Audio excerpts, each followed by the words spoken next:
Weak minds and weak Christians are often the most critical and cruel in any space that you walk in. Why is that?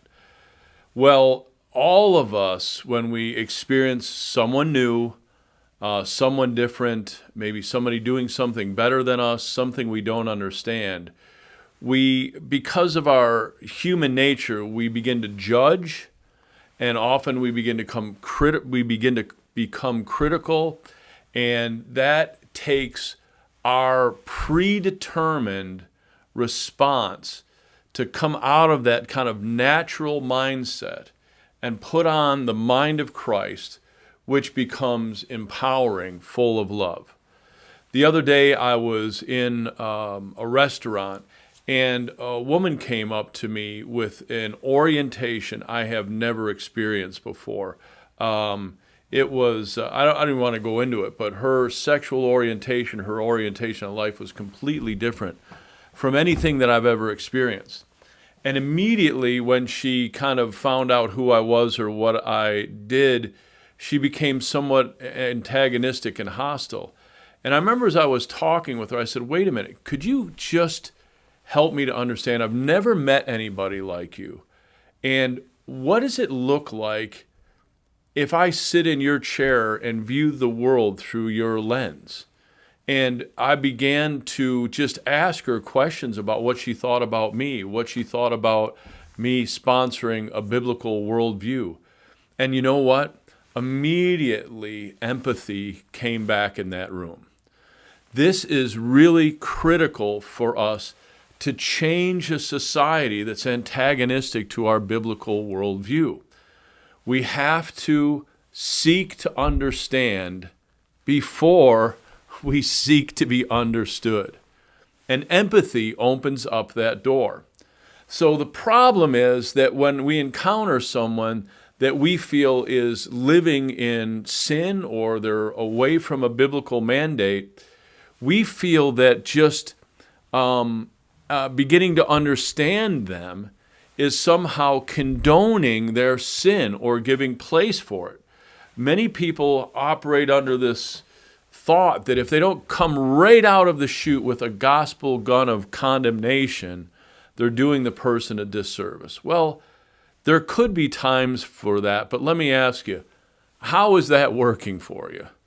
With your spouse, your wife, your loved one, your father, your daughter, whether it's a peer relationship, just coming out with complete judgment before you understand someone, how is that working out?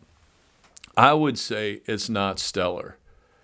The gainful art of beginning to ask questions to find out how people view the world and to be able to sit in their chair and view the world for their glasses before we offer any kind of advice is the optimal way to make change. It requires unconditional positive regard.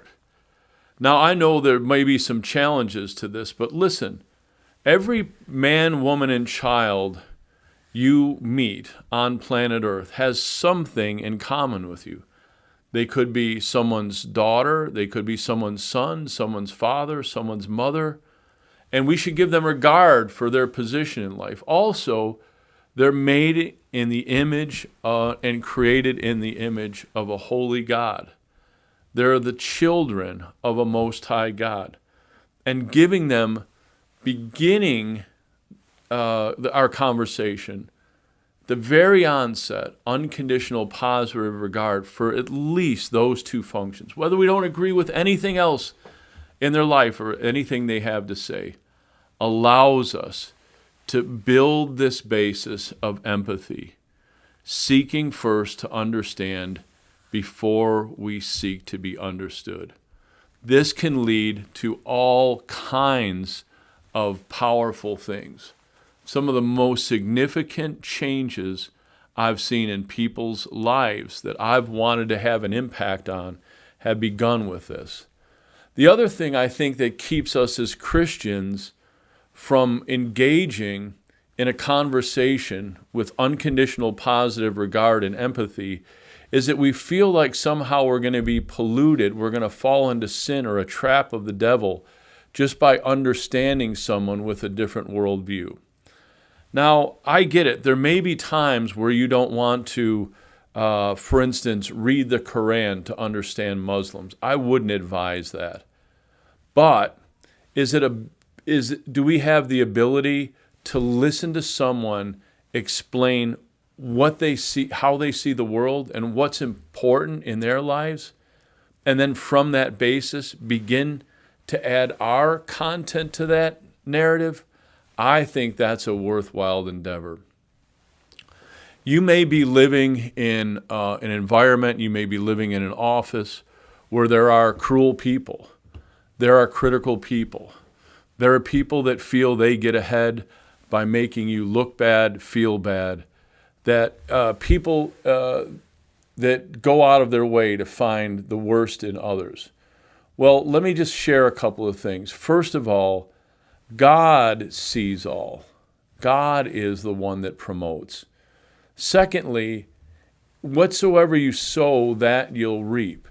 If you go looking for dirt in someone else's life, generally speaking, others will come looking for dirt in yours.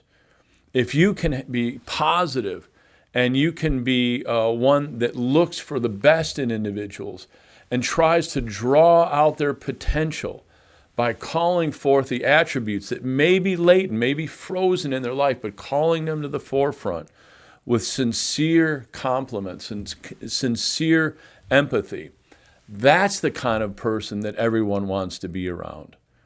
I would challenge you to take a look around your important relationships, take a look around your conversations, and see if you're putting this into practice. The evolved mentality of being kind, of being loving, compassionate, of showing unconditional positive regard, by showing empathy to others, by engaging in a conversation that's positive and draws out the best in other people. You wait and see where that road takes you. I want to pray for you. Many of you might have been victims of people that have been abusive, said harsh things. They may still be in your life. But I want to let you in on a little secret. It's how you view the situation that can make all the difference in the world. Lord, I pray that you would give us the ability to view our life and our situation with a new light, a new understanding, Lord, that you're working in us to make us vessels of your love and your grace. Lord, that you're causing us to reach a dying world that can be cruel and bitter and that can have judgment.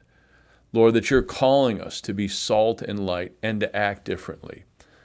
Lord, I think of your command that they'll know we are Christians, not by our degrees, our titles, but by the love that we have for one another.